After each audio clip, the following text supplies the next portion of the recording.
Vous êtes nombreux à me poser des questions sur l'oral du bac français et c'est bien normal. Dans cette courte vidéo aujourd'hui, je vais tenter d'y répondre le plus efficacement possible. Mon objectif, lever les mystères de cette épreuve afin de vous permettre d'y voir plus clair et aussi de vous rassurer.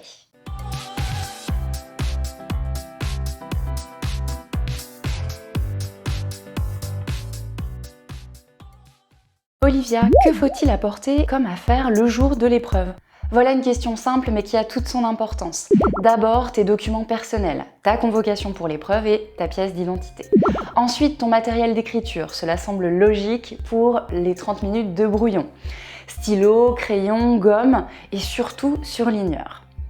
La liste de tes extraits et tes textes en double exemplaire. Ça n'est pas obligatoire mais c'est fortement recommandé.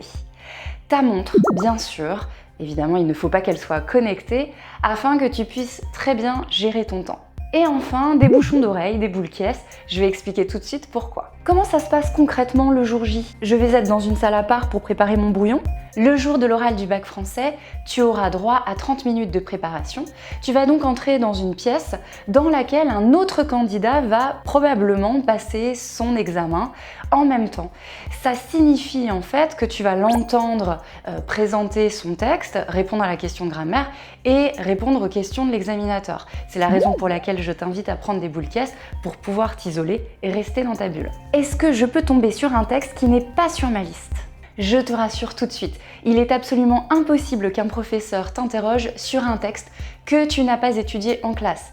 Il faut que l'épreuve soit équitable et juste pour tous les candidats. Est-ce que j'ai le droit d'écrire sur le texte pendant l'épreuve? Bien sûr, je t'encourage même à le faire. Tu peux surligner éventuellement quelques citations et changer de couleur à chaque fois que tu passes à un nouveau mouvement. Est-ce que je dois lire le texte en entier? Oui, tu dois partir de l'idée que tu vas lire ton texte intégralement. Mais attention, il est possible que ton examinateur t'interrompe en cours de route. Ce n'est pas mauvais signe, cela signifie tout simplement que ton extrait est un peu long. À ce moment-là, pas de panique, tu stoppes ta lecture et tu passes à ta problématique. Est-ce que je dois tout retenir? Étant donné le nombre de textes à maîtriser, je pense que ça va être difficile. Je t'invite en revanche à retenir des points clés. Par exemple, des éléments de ton intro, les titres de tes mouvements que tu peux éventuellement reformuler, et enfin quelques procédés littéraires.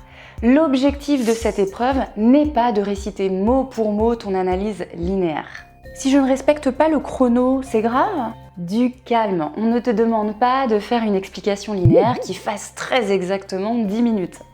La durée minimale de ton exposé doit être autour de 8 minutes. Personnellement, je trouve que c'est vraiment très court. Je t'invite à cibler, à viser les 9 minutes. Tu peux aller jusqu'à 10 minutes 30, au-delà, c'est trop long. La question grammaire, quand est-ce qu'on me la donne? Immédiatement, c'est-à-dire avant tes 30 minutes de préparation, ce qui signifie que tu pourras la travailler au brouillon tranquillement. Est-ce qu'on peut changer d'œuvre au dernier moment? Généralement, au 3e trimestre, on va te demander de choisir un livre parmi les œuvres au programme, cursive ou intégrale. Une fois que tu as exprimé ta préférence, il sera trop tard pour faire machine arrière et changer d'avis. C'est la raison pour laquelle je t'invite à bien réfléchir à ce choix très stratégique. Les questions de l'entretien, elles portent sur quoi exactement? Sur cette œuvre précisément, et non pas sur l'analyse linéaire de la première partie. Les questions peuvent être très variées et porter sur l'auteur, le mouvement littéraire, les thèmes principaux, les personnages, mais tout cela, je le verrai dans une prochaine vidéo.